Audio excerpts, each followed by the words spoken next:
Welcome back to middle education. तो कैसे हैं आप सब लीजिए स्टूडेंट्स। अब संस्कृत के उन सभी मोस्ट आईएमपी क्वेश्चंस को टिक कराने वाला हूं जो आपके एग्जाम में 101% देखने को मिलेगा। चाहे सेट ए हो, बी, सी, डी, ई, एफ, कोई भी सेट हो, 101% इन्हीं सेटों में से क्वेश्चन पेपर देखने को मिलेगा। एंड अभी जो मैं मोस्ट आईएमपी क्वेश्चंस टिक कराने वाला हूं, यहां से क्वेश्चंस आएंगे। इतने में हम शांत नहीं बैठेंगे। क्वेश्चन बैंक से मोस्ट आईएमपी क्वेश्चंस को टिक करने के बाद प्रत्येक चैप्टर वाइज चैप्टर कौन कौन सा गद्यांश बनेगा, कौन कौन सा पद्यांश बनेगा, किस प्रकार से क्वेश्चन आंसर पूछेंगे, इन सभी क्वेश्चंस को टिक कराने वाला हूं ताकि एग्जाम में आप तबाही मचा पाए। मैं जिस क्वेश्चंस को टिक कर दूं, अच्छे से पढ़ के चले जाना, डेफिनेटली सबसे अच्छा स्कोर गेन करोगे एंड अपने स्कूल के टॉपर केवल और केवल मिडिल एजुकेशन के स्टूडेंट मतलब आप बनने वाले हो। देखिए, ये क्वेश्चन बैंक तो वर्ष 2023 का है, लेकिन टेंशन की कोई बात नहीं है। 23-24 दोनों का क्वेश्चन बैंक सेम है। आप स्वयं मार्केट में आपको दोनों क्वेश्चन बैंक उठा के देख सकते हो, 100% सेम है, क्योंकि माध्यमिक शिक्षा मंडल 2022 के बाद नया क्वेश्चन बैंक जारी नहीं किया है, इसलिए केवल सन में संशोधन करके और मार्केट में बेचा जा रहा है। इस चीज को ध्यान रखिएगा। तो चलिए फटाफट हम पेज को ओपन कर लेते हैं और देख लेते हैं हमारे क्वेश्चन बैंक से कौन कौन से क्वेश्चंस एग्जाम में आएंगे। लेकिन उसके पहले एक नजर हम रखते हैं ब्लूप्रिंट की तरफ। अव्यय से संबंधित 2 प्रश्न देखने को मिलेगा और शब्द रूपांतर से संबंधित 4 प्रश्न देखने को मिलेंगे। इस प्रकार से 6 नंबर का रहेगा। 2 उपसर्ग से प्रश्न आएगा और 2 धातु रूपांतर से प्रश्न आएगा। इस प्रकार से 6 नंबर का ही रहेगा। संधि से आएगा 3 और समास से आएगा 3 प्रश्न। प्रत्यय और एक पदेन से 3-3 प्रश्न देखने को मिलेगा। इसके बाद आपको विशेषण, पर्यायवाची और विलोम शब्द से 2-2 क्वेश्चन देखने को मिलेगा। तो इस प्रकार से रहेंगे हमारे ब्लूप्रिंट। बाकी फिर कुछ पाठ से प्रश्न उत्तर ही आएगा, कुछ आपको प्रश्न निर्माण करने जाएगा। कहा काम प्रत्यकथित का 2 नंबर का आएगा। वाच्य परिवर्तन आएगा। कहा काम प्रत्यकथित थोड़ी कठिन होता है, कौन ने किससे कहा, ये चीज उसी स्टूडेंट से बनता है जो पूरी किताब को अच्छे से पढ़ा होता है। लेकिन तुम टेंशन मत लो, मैं मोस्ट आईएमपी बता दूंगा, उसको पढ़ के चले आना, डेफिनेटली अच्छे स्कोर गेन करोगे। ठीक है, वाच्य परिवर्तन आएगा।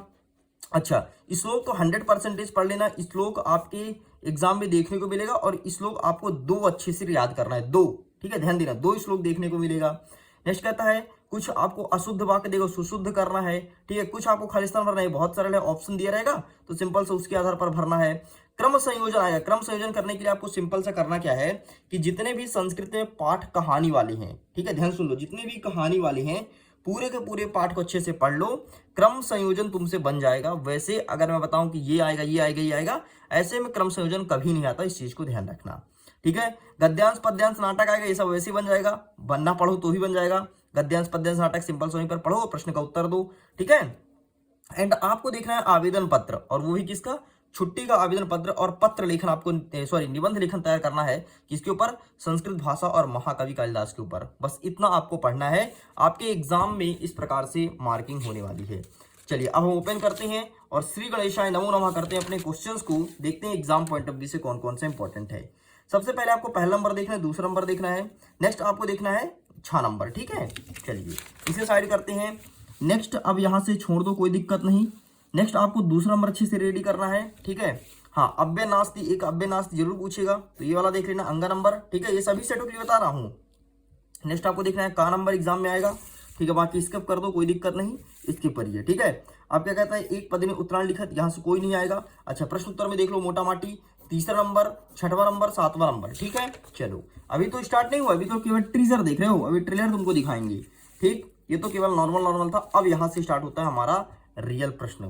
पहला, दूसरा, चौथा, 7वां, भाई साहब ये सभी क्वेश्चंस आ रहे हैं। ठीक है, सभी सेटों के लिए टिक करा रहा हूं। सॉरी, एक और छूट गया था, 5वां नंबर। ठीक, तो प्लीज आप इसको भी फोटो क्लिक कर लो। नेक्स्ट आपको देखना है 12वां नंबर और 13वां नंबर। ठीक, तो ये आपके एग्जाम में देखने को मिलेगा। इन सभी का आंसर ये रहा आपके सामने, तो please take a screenshot. Next आपको देखना है रिक्त स्थान में पहला नंबर धेनु वाला। ठीक है, ये एग्जाम में आएगा। बाकी आगे बढ़ते हैं, तो 5वां नंबर, 7वां नंबर, 10वां नंबर, 15वां नंबर। ठीक, इन सब का आंसर यहाँ पर दिया गया, तो आप इसका फोटो क्लिक कर लीजिए। आगे देखते हैं क्या कहता है, शब्द रूपाणी, उपसर्ग, संज्ञा, पद, युग में लंकुर। ठीक है, अब आपको उपसर्ग मिलाना है, एग्जाम में आएगा। अगर टाइम है तो देख लो, बाकी मैं तो कहता हूँ स्किप करो, कोई दिक्कत नहीं। ठीक है, कोई दिक्कत नहीं भाई, मैं जितना बोलो उतना कर लो। ठीक है, क्योंकि यहाँ से प्रश्न आ ही नहीं रहा है। नेक्स्ट आपको आना है इकाई नंबर 4, जिसमें धातु रूपाणी पूछा है। तो इसमें आपको पठ धातु पढ़ना अच्छे से। ठीक है, गम धातु पढ़ना अच्छे से, हंस धातु पढ़ना अच्छे से। ठीक है। बाकी यहाँ से 10वां नंबर करना है, बस इतना प्रिपेयर कर लो, तुम्हारा काम हो जाएगा, चाहे कोई भी सेट क्यों ना आए। ठीक है जी, चलिए आगे बढ़ते हैं, नेक्स्ट देखते हैं। नेक्स्ट इकाई नंबर 5 क्या कहता है, तथ धन लीन तल्लून अस्ति, क्या सही है ये आएगा, ये आएगा, ये आएगा। ठीक, बस इतना प्रिपेयर करना है। घनश्याम भी देखना है आपको, और पीत धन अंबर और पीतांबर भी देखना है। ठीक, तो बस इतना आपको प्रिपेयर करना है, एग्जाम में आएगा। चलिए साइड करते हैं, नेक्स्ट आगे इकाई नंबर 6 से लेकर 11 तक। यहाँ पर जितने प्रश्न उत्तर हैं, देखना चाहो तो देखो, छोड़ना चाहो तो छोड़ो। प्रश्न उत्तर के लिए एक अलग से वीडियो लेकर के आऊंगा, जिसमें मैं टोटल 20 प्रश्न बताऊंगा, और कोई भी सेट हो अथवा सहित प्रश्न उत्तर आएगा, टेंशन मत लो। 20 प्रश्न मैं सिलेक्टेड लिख लिया हूं, एंड जल्द ही उसके सामने, मतलब आपके सामने प्रेजेंट करने वाला हूं। ठीक, तो आप इन्हें स्किप कर दीजिए। नेक्स्ट देखता है वर्ण परिचय दिया। ठीक, ये चीज बोला गया है, तो इन्हें स्किप कर दो, कोई दिक्कत नहीं है, वर्ण परिचय नहीं पूछेगा। हाँ, ये रहा भाई, कहा काम प्रतिकथ्यति। कहा काम प्रतिकथित में जो कुछ टिक है उसको देखना है, बहुत ज्यादा इंपॉर्टेंट है। बाकी यहाँ से नहीं आ रहा है, आपके बुक से आ रहा है, तो इसके लिए मैं अलग से टिक कराऊंगा। तो बाकी यहाँ पर जितने टिक हैं, तो यहाँ पर कहा काम प्रतिकथित देख लीजिए, एंड ये रहे इसके आंसर्स। ठीक, और जो यहाँ पर टिक है वो एग्जाम में बार बार रिपीट हुआ है, उन्हीं क्वेश्चंस को टिक किया गया है। चलिए इकाई नंबर 14 में आते हैं। रेखांकित पदानि अधिकृत प्रश्न निर्माण कुरत। अब आपको प्रश्न बनाना है, जैसे सूर्यात वाला 100% आएगा। ठीक है, नेक्स्ट साखवी मोदकानी, ठीक है, और पूज्य, ये आपके एग्जाम में देखने को मिलेगा। चटका वाला देखने को मिलेगा, एंड आपको देखना है ये वाला, ठीक, अंतिम वाला। तो इन सभी को अच्छे से प्रिपेयर कर लो, ये सभी आ रहे हैं आपके एग्जाम में। ठीक है, आगे बढ़ते हैं। इकाई नंबर 15 क्या कहता है, अशुद्ध कार्य का शुद्ध करो में। ठीक है, बाकी इसके लिए एक मैं अच्छा ट्रिक वाला वीडियो बनाया हूं, अगर आपने नहीं देखा है तो उसका लिंक मैं टेलीग्राम पर दे दूंगा। कहा आपसे रेखांकित पदा नाम प्रश्न निर्माण कुरत आपसे ऐसे बन जाएगा। मैंने ट्रिक के माध्यम से बहुत अच्छे से समझाया है, क्लास 10 के बच्चों के लिए बनाया था, तो आपके काम आ जाएगा। ठीक है, नेक्स्ट देखते हैं इकाई नंबर 15, अशुद्ध कारक संशोधन कुरत। ठीक है, अशुद्ध कारक को सही करना है, तो ये रहा राम वाला, राम पुस्तकम पठे, इसको सही करना है। गच्छति वाला सरस्वती, ठीक है, और ये वाला पिता वाला, और ये 6वां नंबर राइट रेडी कर लेना, और आपका 9वां नंबर। ठीक, तो ये पहला, तीसरा, 5वां, 6वां, 7वां, 9वां, बस इतना प्रिपेयर कर लो। सही उत्तर क्या होगा। ठीक है, बाकी ये इसका सही आंसर लिखा गया है, तो प्लीज आप इसका स्क्रीनशॉट ले लीजिए। चलिए स्टूडेंट्स, तो इतना करने के बाद आपको आगे बढ़ना है इकाई नंबर 16 की तरफ। 16 नंबर में आपको गद्यांश पद्यांश देख लो। ये पहला वाला गद्यांश पूरा क्वेश्चन बहुत इंपॉर्टेंट है, एग्जाम में कई बार पूछा जा चुका है। इसका 3रा नंबर, बस इतना आपको प्रिपेयर करना है, बाकी छोड़ दो, कोई दिक्कत नहीं। ठीक है, अब आ गया आपका क्या कहता है, पद्यांश कुछ नीचे दिया है। पद्यांश आपका प्रिय वाक्यन वाला अच्छे से रेडी कर लेना, बाकी छोड़ दो, कोई दिक्कत, सॉरी प्रिय वाक्यन वाला ऊपर वाला। ठीक है, ये दोनों अच्छे से प्रिपेयर करो, बाकी कोई दिक्कत नहीं, छोड़ दो, क्योंकि यहाँ से क्वेश्चंस नहीं आ रहे हैं, अलग अलग सेटों में किताब से क्वेश्चन आ रहे हैं, उसको मैं टिक कराऊंगा। नेक्स्ट बढ़ते हैं, इकाई नंबर 18 कहता है अधोलिखित नाट्य शास्त्रम, मतलब अब नाटक आपको लिखना है। ठीक है, तो मल्लिका वाला नाटक देख लीजिए, एंड ये रहा इसके क्वेश्चंस। तो देखो नाटक तो सेम रहेगा, लेकिन प्रश्न अलग रहेंगे, इस चीज को ध्यान रखना। तो यहाँ से नहीं आ रहा है, उसको मैं टिक करा दूंगा। ठीक है, चलिए, तो इस प्रकार से नाटक पूरा कंप्लीट होता है। एक आपको देखना है 3रा नंबर 100%, 1-2 सेटों में आ रहा है, 1-2 सेटों में ये वाला भी आ रहा है, पूरा कश्मीर वाले। ठीक है, इसे अच्छे से प्रिपेयर कर लो। इस प्रकार से आपको मैं नाटक बता दिया। आगे बढ़ते हैं 19 नंबर, पाठगत रिक्त पूरे छोड़ दो, कोई दिक्कत नहीं, कुछ नहीं आ रहा है। ठीक है, हाँ, अब बढ़ते हैं 20वां नंबर। श्लोक 100% आएगा, तो एक श्लोक यहाँ पर देख लो, दूसरा यहाँ पर देख लो, तीसरा, चौथा, 5वां, 5 लिखा गया है। आपको कम से कम 2 रटना है, रट के ही जाना है। 100% मार्किंग होगी, इस चीज को ध्यान रखिएगा। बाकी मैंने मॉडल क्वेश्चन पेपर का PDF भी डाल रखी है, अगर आपने नहीं देखा तो प्लीज आइए जाकर के उस PDF को जल्दी से देख लीजिए। अब आप बढ़ते हैं इकाई नंबर 21, मतलब आपका अवकाशार्थम प्रार्थना पत्रम की तरफ। तो ये रहा भाई साहब आपके सामने अवकाशार्थम प्रार्थना पत्रम। ठीक है, इसे अच्छे से प्रिपेयर करना, देख लो यहाँ से लेकर के यहाँ तक। अब बच्चे गलती क्या करते हैं, पढ़ तो सब लोग लेते हैं, लेकिन बच्चे संस्कृत को लिखने में गलती करते हैं, और वहीं पर नंबर कटती है, इस चीज को ध्यान रखना।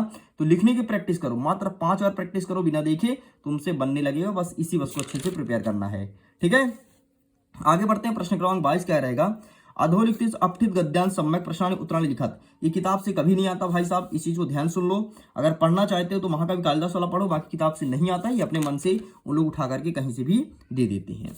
अब आपका अंतिम आ गया इकाई नंबर 23, निबंध। निबंध कौन कौन सा आएगा इसको देख लो। तो संस्कृत भाषा को ऊपर आएगा और महाकवि कालिदास, बस 2 ही पढ़ो। कोई भी सेट हो, ए से लेकर के F तक, सभी सेटों में यही आएगा। तो संस्कृत भाषा के ऊपर देख लो, इस प्रकार से आपको 14 पॉइंट लिखा है, लेकिन एग्जाम में 14 नहीं, केवल 10 पॉइंट लिखना है, इस चीज को ध्यान रखना। केवल 10 पॉइंट में आपको काम चलाना है। एंड महाकवि कालिदास का देख लीजिए, ये रहा कितने पॉइंट है? 15 पॉइंट है। केवल 10 पॉइंट लिख करके आपको काम चलाना, तो स्क्रीनशॉट ले लीजिए। इस प्रकार से लीजिए, पूरा पूरा क्वेश्चन बैंक ही कंप्लीट कर दिया हूं। अब देखिए जो आप दूसरा आपका किताब है चैप्टर बाय चैप्टर, तो चैप्टर बाय चैप्टर सभी मोस्ट आईएमपी क्वेश्चंस को कवर करेंगे। देख लो इस प्रकार से बाकायदे बहुत सारे क्वेश्चंस को मैंने पढ़ पढ़ के निकाल लिया है, जो जो आ रहे हैं, ठीक है। एक ही आ रहा है आपके में, ठीक। तो इन सभी क्वेश्चंस को मैंने टिक कर लिया है। इसके लिए जल्द ही एक अलग से वीडियो आएगा एंड आगे क्वेश्चंस को कवर करूंगा। वीडियो पसंद आए तो वीडियो को लाइक कीजिए, अपने दोस्तों के साथ शेयर कीजिए। एक प्रकार के मॉडल क्वेश्चन पेपर का वीडियो डल चुका है, दूसरा जल्द ही आने वाला, तो आप उसको भी देखिएगा। वीडियो विन करता हूं एग्जाम के लिए। All the best. पीडीएफ को डाउनलोड कीजिए, लिंक डिस्क्रिप्शन बॉक्स में दिया गया है। Bye bye.